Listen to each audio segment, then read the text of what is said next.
du Fils et du Saint-Esprit. Amen. Évangile de Jésus-Christ selon saint Luc.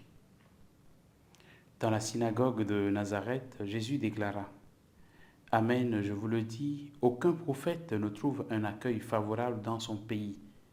En vérité, je vous le dis, au temps du prophète Élie, lorsque pendant 3 ans et demi le ciel retint la pluie et qu'une grande famine se produisit sur toute la terre, il y avait beaucoup de veuves en Israël. Pourtant, Élie ne fut envoyé vers aucune d'entre elles, mais bien dans la ville de Sarepta au pays de Sidon, chez une veuve étrangère. Au temps du prophète Élisée, il y avait beaucoup de lépreux en Israël, et aucun d'eux n'a été purifié, mais bien Naaman le Syrien. À ces mots, dans la synagogue, tous devinrent furieux.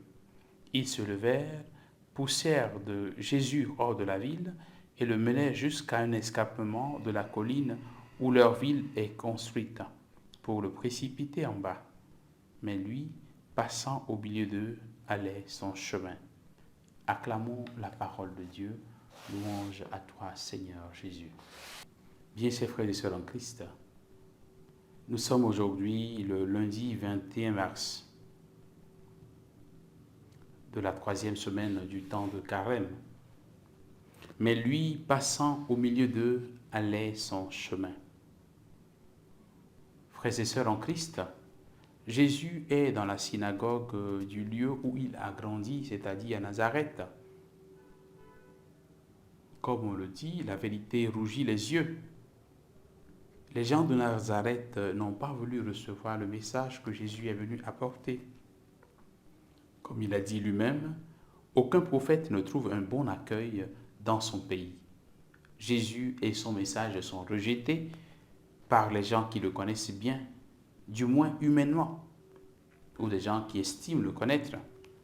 Ce sont des gens qui l'ont vu grandir, des gens qui ont vu ses parents, des gens avec qui il a vécu pendant ses jeunes âges. Il peut nous arriver donc, frères et sœurs, il peut nous arriver souvent d'être rejetés à cause de notre foi et de notre appartenance à Jésus. Les gens sont souvent persécutés à cause de leur foi. Beaucoup de fois, nous souffrons dans nos familles, dans nos lieux de vie, à cause de notre foi en Jésus. Mais l'attitude que Jésus adopte aujourd'hui dans l'Évangile nous enseigne beaucoup. Passer au milieu de toute l'agitation et aller notre chemin.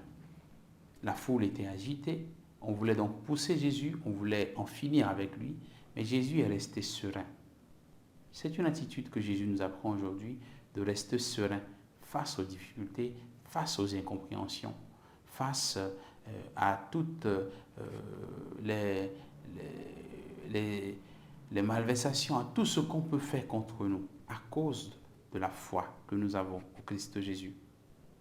C'est pour nous donc une leçon pour ne pas perdre de vue l'essentiel, c'est-à-dire de continuer à faire le bien, de continuer à aller pour annoncer l'Évangile. Demandons au Seigneur cette grâce de la sérénité. Comme saint Paul le dit dans sa lettre aux Philippiens, que votre sérénité soit connue de tous. Philippiens 4, verset 4 et suivant. Que votre sérénité soit connue de tous. Soyez dans la joie, soyez toujours dans la joie. Que votre sérénité soit connue de tous. Demandons au Seigneur cette grâce de la sérénité intérieure en ce temps de carême, afin que nous puissions passer notre chemin au milieu des difficultés, au milieu de toutes les vicissitudes que la vie nous présente, mais surtout au milieu des persécutions. Que sa grâce nous soit accordée, lui qui est notre Dieu, au nom du Père et du Fils et du Saint-Esprit. Amen.